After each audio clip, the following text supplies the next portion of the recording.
Catus, Maximus here. This is going to be kind of an updated review. Let me get a little less zoom. Actually, a long time ago I did a review of the Shimano Alfine 8-speed internal hub and bicycle hub, and actually quite a few people, for me anyway, watched that video. There aren't a lot of videos about these Shimano hubs.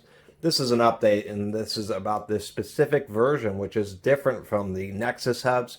It's also different from the build your own hub, where it would be like a 36 spoke with the standard flanges.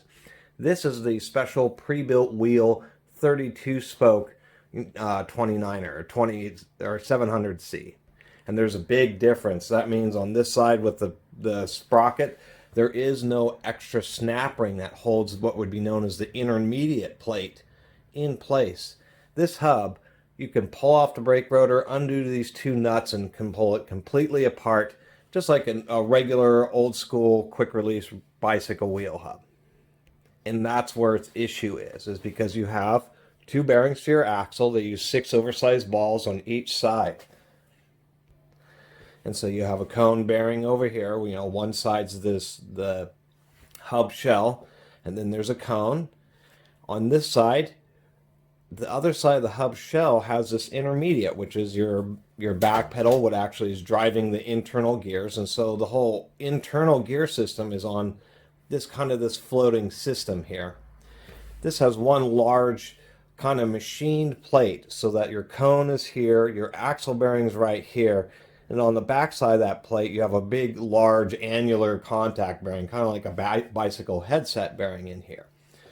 It's all tension from the brake side essentially, where when you put the tension on, it's sucking against this axle bearing, against this intermediate or freewheel large bearing, yanking the whole hub shell over against this bearing. The reason that's an issue is if you get it tight enough where you would have a normal bicycle wheel where it feels tight but it moves freely, it means that this freewheel is almost impossible to turn and get stuck. So when you're coasting, it's dragging the pedals along with quite a bit of force. So I've never been able to deal with that issue due to that nature, is because you're using one bearing to tension on top of another bearing that has a different amount of friction. You just never get around that issue. And literally every 50 or 100 miles is like nothing on a bicycle. I've had this on for maybe 100 miles, and it's just totally just comes super loose. Look what it's doing. It's all over the place. And so I hate this thing. These things are so kind of expensive used.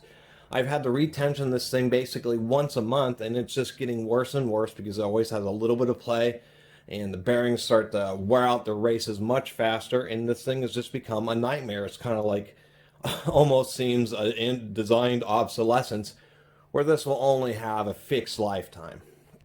So I'm not a fan of these Shimano hubs.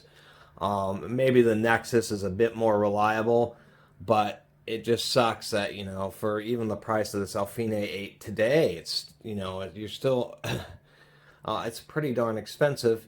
And, I'm not going to replace this. It certainly lasted longer than the warranty period, but it's just, something like this, the whole point of a hub is you don't have all those exposed gears, and they should last way longer than standard derailleur and cog sets.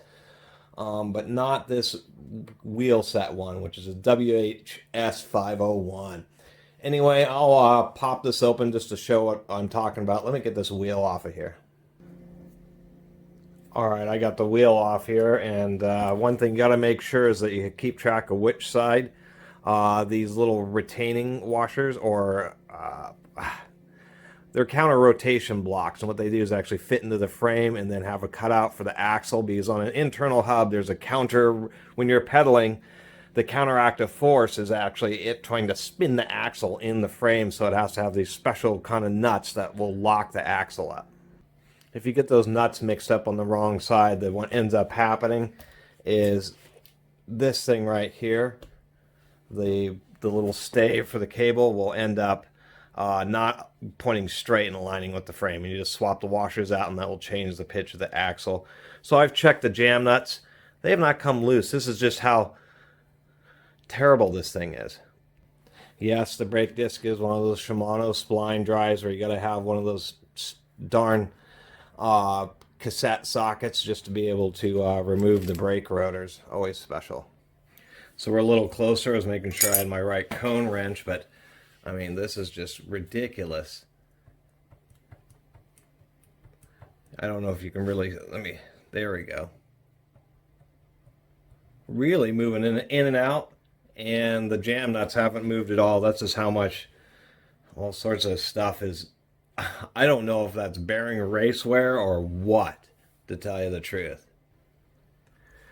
Got a little bit more light here. So anyway, loosen that jam nut. I don't know if it what is going on here, but this whole assembly, if I just take that all the way off, you can just pull this whole hub apart, and it's the way it is with these WH-S501s. Do not get them. I'm just going to tighten it down. I don't know. I've been taking this thing apart so many times.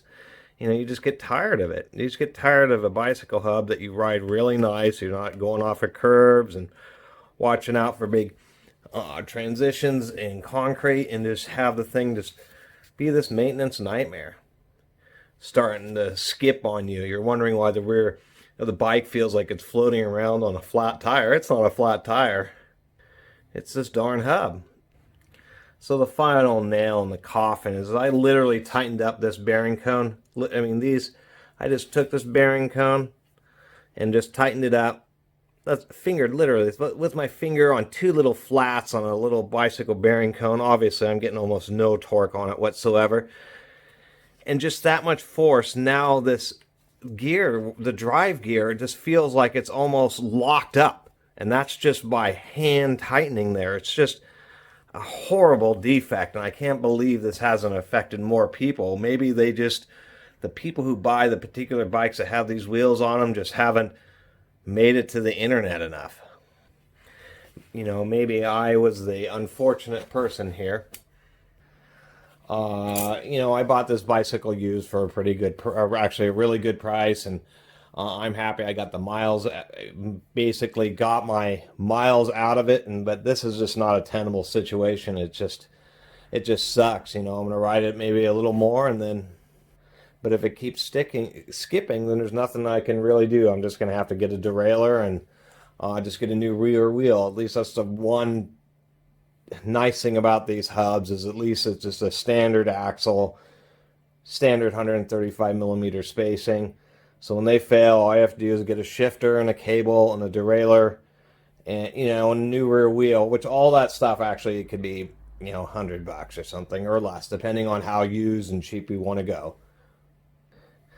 And just going to have to ditch this hub. I'll end up doing a teardown video of this thing because it's just not usable. It's just sucks. You know, you can't, I mean, it's getting to the point where you can't retension your relube and clean your hub every week or two just to keep the bicycle running. It's just a real shame. And I've been reading a lot of stuff about their newer hubs that aren't so great either. Oh well, at some point, someday down in the future, I'll try a different brand hub because I like the way internal hubs work. They are absolutely,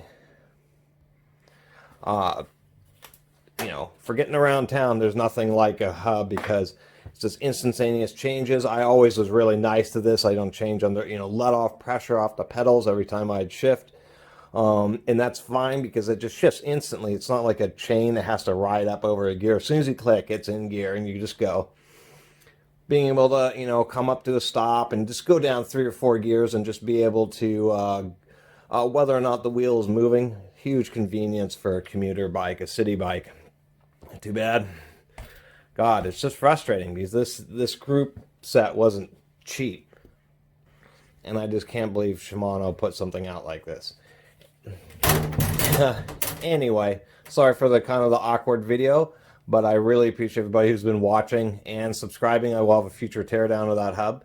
And if you haven't subscribed, please do. Until next time, Catus Maximus out.